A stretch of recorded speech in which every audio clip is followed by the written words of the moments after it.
پھر اللہ تعالیٰ آیت نمبر 7 میں فرما رہے کہ ختم اللہ علی قلوبہم، کہ اللہ پاک نے مہر لگا دی ہے ان کے دلوں پر، وعلی سمعہم، اور ان کی سماعت میں، وعلی ابصارہم غشاوہ، اور ان کی آنکھوں کے اوپر پردہ ہے، وَلَهُمْ عَذَابٌ عظیم، اور ان کے لیے بہت بڑا عذاب ہے۔ اب یہاں پہ ختمہ کا لفظ آیا ہے۔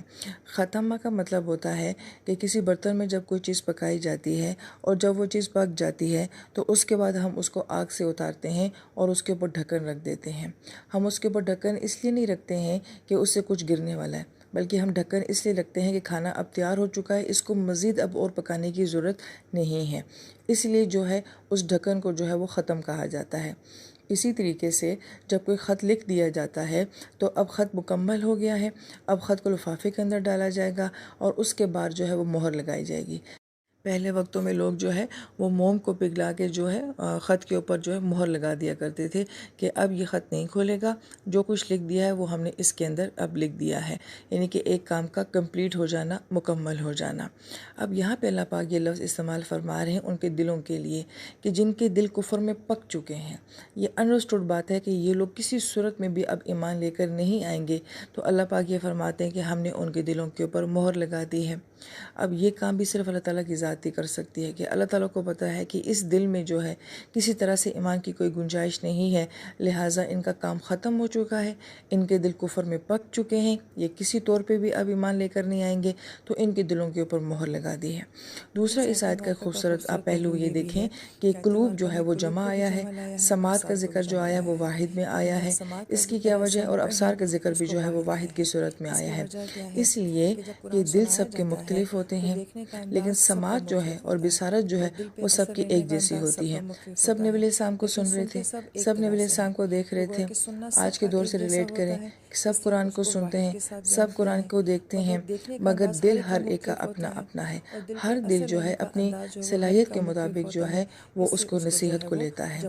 لہٰذا نبی علیہ السلام نے سب کا مکہ والوں کو ایک جیسا قرآن سنایا تھا، مگر ہر دل ایک جیسا نہیں تھا، اس نے ایک طرح سے قبول نہیں کیا تھا۔ اس لیے قلوب جو ہے وہ جمع لایا ہے اور سماعت اور بصارت جو ہے وہ واحد کی صورت میں لایا ہے۔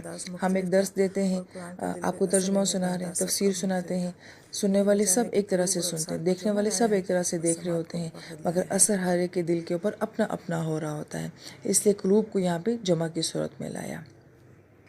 پھر قلوب اور سماعت کے بارے میں تو کہا کہ مہر لگ گئی ہے، ٹھیک، لیکن آنکھوں کے بارے میں کہا گیا کہ پردہ ہے۔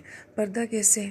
آپ علیہ السلام ان کے سامنے ہیں، آپ علیہ السلام کا وجود مبارک ان کے سامنے ہے، قرآن نازل ہو رہا ہے، فرشتوں کا نزول ہوتا ہے، لیکن یہ ساری برکات ان کے گھروں میں، ان کی گلیوں میں، ان کے پڑوس میں تھی، مگر ان کی آنکھوں پہ ایسے پردے تھے وہ یہ سب دیکھ ہی نہ سکے۔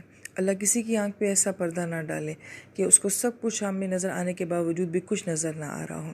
وَلَهُمْ عَذَابٌ عَظِيمٌ، ان کے لیے بہت بڑا عذاب ہے۔ ہر آیت کے آخر میں جس قسم کے عذاب کا ذکر ہوتا ہے اس کا پیچھے کسی جرم کے ساتھ تعلق ہوتا ہے، یعنی کہ جس طرح کا جرم ہوگا اسی طرح کا آخر میں عذاب کا ذکر بھی ہوگا۔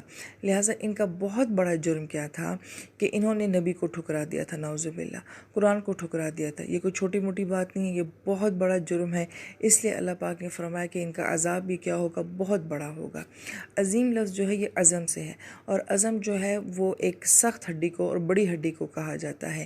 جیسے سخت اور بڑی ہڈی کو توڑنا جو ہوتا ہے وہ بہت مشکل ہوتا ہے، تو اسی وجہ سے جو ہے اس سے لفظ عظیم ہم بڑا بھی مراد لیتے ہیں، عظمت بھی مراد لیتے ہیں، ٹھیک، اور عذاب کو بھی عظیم اس لیے کہا گیا کہ بہت بڑا قسم کا جو ہے وہ عذاب دیا جائے گا۔